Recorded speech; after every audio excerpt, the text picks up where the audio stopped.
ang nag-deliver papunta sa bahay nila Pangulong Bongbong Marcos at Speaker Martin Romualdez mag-insert o magpasok ng 100 billion worth of projects sa BICAM.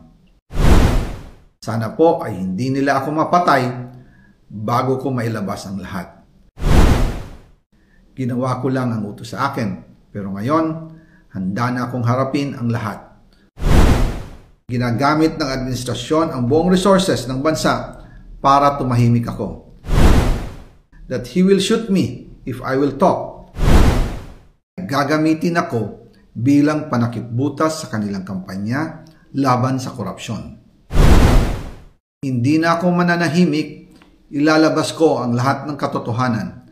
May resibo, may ebidensya, at may pangalan. Kaya ngayon ay hinahamon ko si Ombudsman Remulla kung seryoso talaga siya sa mga sinasabi niya sa kanyang press release na idadamay niya pati si Martin Romualdez kung magbibigay ako ng ebidensya. Patunayan niya ngayon ang pronouncement niya. Imbestigahan niya ang Fraternity Brad at ang kanyang kaibigan na si Speaker Martin Romualdez kung talagang tutupad siya sa tungkulin niya. Imbestigahan din niya si President Bongbong Marcos. Sabi nga ni BBM nung SONA, let's do it right at mahiya naman kayo, hindi po ba? Nananawagan din po ako sa Senado na imbestigahan ang 100 billion insertion ni Presidente. Alam ko po na hindi gagawin ni Ombudsman Remulla ang hamon ko. Pero magaling ang Senado sa investigasyon at ako ay naniniwala na dahil sa kanila, lalabas ang katotohanan. Yung pong listahan ng mga projects, ilalabas ko din kasama ng video na ito. Dahil dito, mas lalong darami ang ipa-file na kaso sa akin. Ginagamit ng administrasyon ang buong resources ng bansa para tumahimik ako, para masira ang aking kredibilidad. Darami din ang banta sa buhay ko at ng aking pamilya.